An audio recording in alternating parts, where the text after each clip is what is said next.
Interacting with students at the EIA University in Medellin, Colombia, Congress leader Rahul Gandhi has attacked Prime Minister Modi on foreign soil, claiming that there is a wholesale attack on the democratic system. He has further made a comparison between India and China. Listen in. The single biggest risk is the attack on democracy that is taking place in India.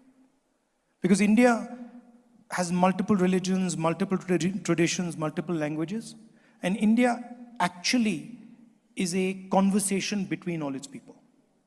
And different traditions, different religions, different ideas require space. And that the best method for creating that space is the democratic system. And currently there is a wholesale attack on the democratic system in India. So that's a risk. This other big risk is risk between different conceptions, different parts of the country, right? Some 16, 17 different languages, different religions. So allowing these different traditions to thrive, giving them space to express themselves is very important for a country like India. We can't do what China does, which is suppress people and run an authoritarian system. Our design just will not accept that. All right, Rahul Gandhi, of course, saying that the democratic setup in India is suffering under Prime Minister Modi's leadership. Let's get a response to that from Mr. N.V. Subhash, BJP chief spokesperson, who's joining us on the broadcast. Mr. Subhash, appreciate you being here, sir. So what's your response to Rahul Gandhi saying that the democratic fabric of India is destroyed at this point in time? Yeah, Rahul Gandhi always talks about the democratic setup of India, and then constitution is in danger under the leadership of Narendra Modi. People are again reacting him, whether it is assembly elections or in the parliament elections. I don't understand why he's so obsessed with the foreign soil. Wherever he goes abroad, and then he really talks about so much bad about the country, about the constitution, about the democracy. And I feel, he should really stop this kind of, the statements which will belittle our image in the just whole world. The elections are held in the proper manner. Whenever the states of, just assembly-going states, when they get seats, and then the government is formed for the Congress, and then the constitution is very good. Whenever they lose, they put the blame on the constitution. In the recently concluded parliament elections also, 99 parliament seats the Congress got. If the constitution is so bad, if the democracy is so bad, I don't think they would have got so many seats on that. I would rather demand that Rahul Gandhi should stop this kind of statement. He doesn't have to impress the whole world, because the whole world is looking about India, where we are fourth largest economic the strength we have.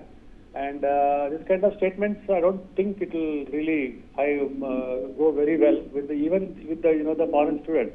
When on the one hand, Prime Minister Modi has been attracting so many investments in the country, on the other hand, the leader of the opposition being in the responsible position, he keeps talking bad about India, which people are also really confused. They feel that this kind of the statement should be stopped, and we demand the Congress party not to make this surrogate statement. So why do you think that Rahul Gandhi usually ends up making these statements, especially when he travels abroad? Is there something that he's trying to galvanize through these comments? Whatever he said, see, even in within the country also, when he started the Bharat Jodo Yatra, it was not a people have come, but they did not really vote for him.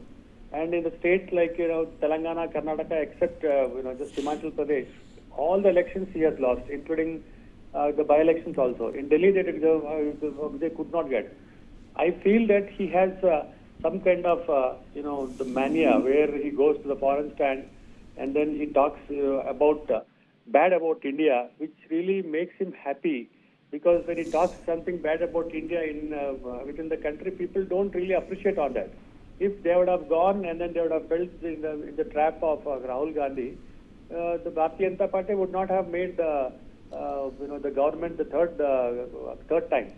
This is something but some kind of I feel that, mental disorder, I'm sorry to say that, but it's a mental disorder. Whenever he drinks the foreign, the water, he gets some kind of a new avatar within within Rahul Gandhi, where he keeps on talking about, and then I don't mind saying that when he's so interested in about the foreign side, I think he should leave the country. He should resign as leader of opposition, and then he should settle in the foreign country. Sir, appreciate you joining us. Thank you for lending your thoughts. All right, Rahul Gandhi once again indulging in bashing India while traveling abroad. He's in Colombia. And my colleague Anand Singh is also joining us on the broadcast to talk more about this. Anand, another attack by Rahul Gandhi from abroad towards Prime Minister and his government and his governance. Yeah, when you look the way in which Rahul Gandhi is visit to four of the South American countries and being in Colombia, he once again galvanized his attack on the late government at the center. That's how there is a wholesale attack on the democratic process in India.